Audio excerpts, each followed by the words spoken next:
Maraming kalalakihan ang naniniwala na kapag nagmahal sila ng single mom, abala na lang ito. O di kaya'y maraming bagahe. Dahil may mga anak na, o di kaya'y isipin nila na baka magulo lang dahil may mga ex ang mga ito na pwedeng manggulo. Subukan nating baguhin ang mga paniniwalang ito. Yan ang pag-uusapan natin sa video na ito, ang mga advantage kung pinili mong mahalin ang isang single mom. Dahil para sa akin, ang mga single mom, buo na po ang mga loob niyan. Marami na pong experience yan sa previous life nila. At hindi lang yan, dahil sabi nila, masarap po magmahal ang mga single mom. Pero bago po yan, maraming salamat at napasyal ka sa channel natin. Isang like at isang share lang sa video natin, malaking tulong na po yan sa channel natin. Kaya naman, huwag na nating patagalin pa. Una, ang mga single mom, sobrang tataas na po ang pasensya nila sa mga bagay-bagay. Lalong-lalo na pagdating sa mga bata. At pagdating naman sa maging relasyon nyo, hindi na nito pinapatulan ang mga maliliit na bagay na dahilan pa para pag-awayan nyo pa. Pangalawa, ang mga single mom, wala ng oras yan para paglaruan pa ang inyong relasyon.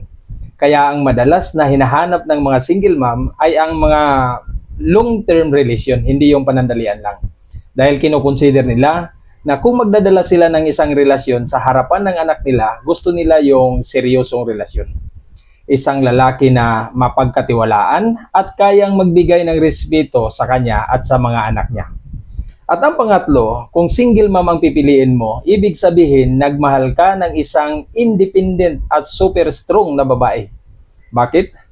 Bago ka pa man dumating sa kanya, andyan na ang lakas ng kanyang loob para itaguyod ang mga anak niya, lalong-lalo na sa pagpapalaki ng mga bata at pag-aasikaso nito o sa magiging anak nyo.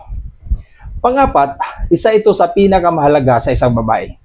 Kung magmahal ka ng single mom, karamihan sa kanila ang gagaling ng magluto.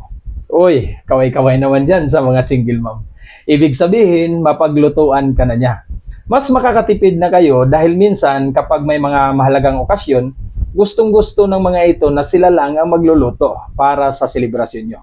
At ang pangapat, kapag nakipagrelasyon ka sa isang single mom, hindi ka na mahihirapan pa para malaman kung paano siya mag-asikaso sa magiging anak nyo.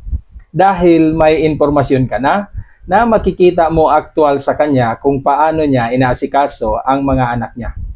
At hindi ka na rin mahirapan na mag-decide kung karapat-dapat ba siyang maging ina sa magiging anak nyo. At ang panganim, kapag single mom ang minahal mo, nakakatsak ka na kaya niya mag-handle sa mga pagsubok na pagdadaanan ng relasyon nyo. Matitibay na po ang mga yan. Kumbaga, may mga experience na ang mga yan. Bago pa man sila naging single mom. Mga klase-klaseng struggle, pinagdaanan nila sa buhay nila. So napakadali lang sa kanila yung mga challenges na pagdadaanan nyo sa relasyon nyo. At ang panghuli, naku, napakaraming lalaki ang may gusto nito. Kapag single mom ang pinili mong mahalin, magagaling na ang mga ito pagdating sa kwarto. Oy, pa-comment naman dyan kung tama ba ako o mali. Kasi mas may alam na ang mga ito na paligayahin ang partner nila kumpara sa mga single. Hindi ko nila lahat ha.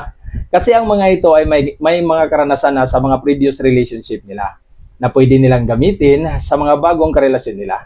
Hindi na sila yung tipong mahiyain para i-explore ang mga bagay na ikakasaya sa inyong dalawa pagdating sa loob ng kwarto.